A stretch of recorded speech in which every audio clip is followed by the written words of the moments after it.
This is the story of a struggle for life. Not for one person, but for a national institution. This is the story of the NHS. Where it came from, how it was formed, and how it could be destroyed.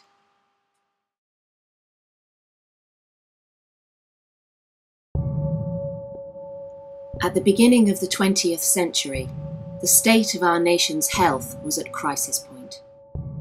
Hospitals were foreboding places, very much to be avoided, a last resort for the destitute, rather than a place to get better.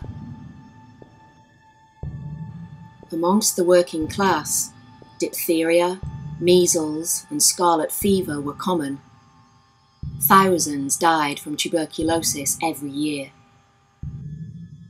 A child who survived until 12 was likely to have rotten teeth, poor bones, and a weak heart, if they survived at all. In the slums of London, there was one GP for 18,000 people. The only care available for the poor was on a voluntary basis. An illness in the family was an economic crisis. All of this was changed in 1948 by a man called Nye Bevan. A Welsh politician and the son of a coal miner, Nye Bevan was Minister for Health in the post-war Attlee government. He was a champion of social justice and the rights of the working people. Despite fierce opposition from Winston Churchill and doctors themselves, Nye fought fiercely for a fairer system of healthcare in a country still reeling from 2 world wars. He spoke passionately about a national health service for all, saying, "Despite our economic crisis, we are still able to do the most civilized thing in the world, put the welfare of the sick in front of every other consideration." On the 5th of July 1948, the NHS was born.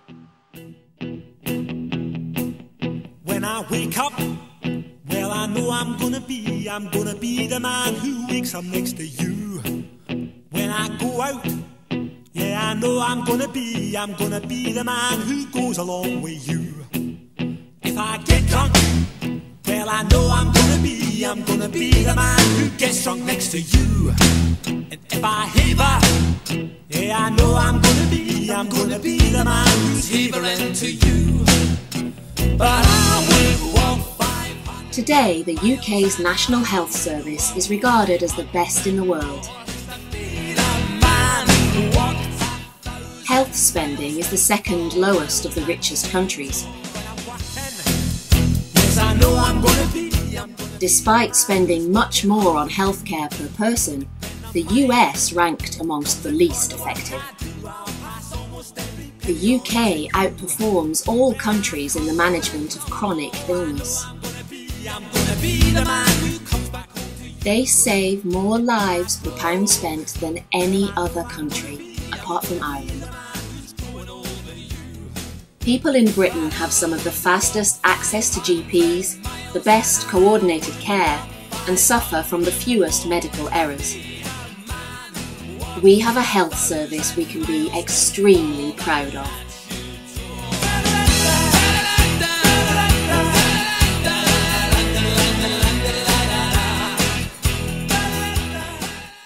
Yet, despite all of this, since April 2013, billions of pounds of services have been put on the market. And 70% of NHS contracts have been awarded to the private sector. 10% of A&E units have closed. 1/3 of NHS walk-in centres have closed. And half of our 600 ambulance stations are earmarked for closure.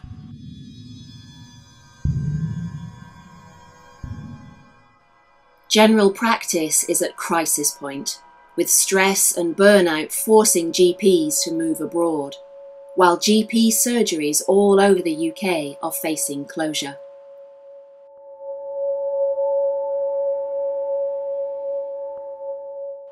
Private providers may turn down patients which they decide are not profitable.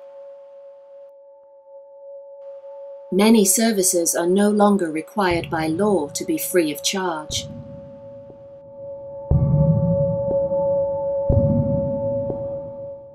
More patients than ever are being forced to travel out of the area to access services. While our NHS staff are being pushed to the limit, politicians and journalists continually put out bad news stories to undermine confidence in the NHS. The NHS is being deliberately pushed to the edge of collapse to make it privatisation ready.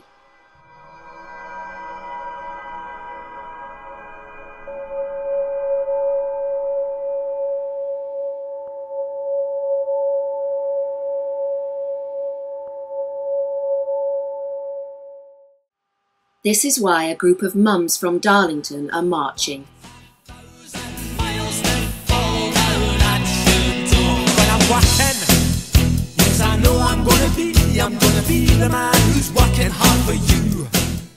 They are concerned and outraged by the assault by government on our most prized possession.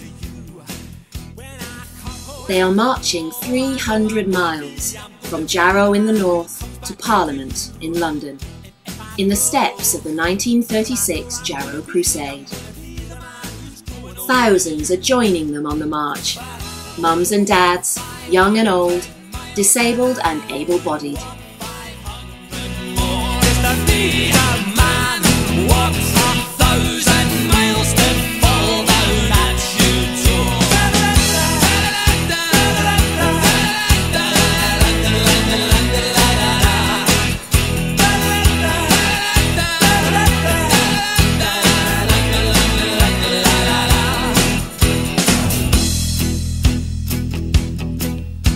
I'm lonely, well I know I'm gonna be the man who's lonely without you.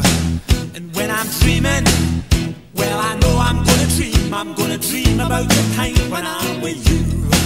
When I go out, well I know I'm gonna be the man who goes along with you.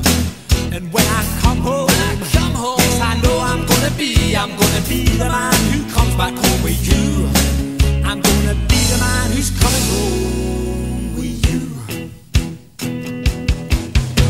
But I would walk 500 miles and I would walk 500 more just to be the man who walks 1,000 miles to fall down at your door.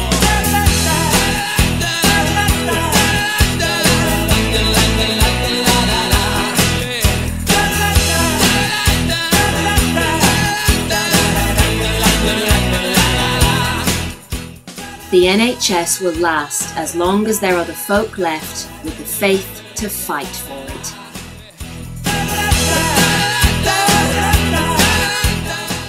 Join the People's March for the NHS.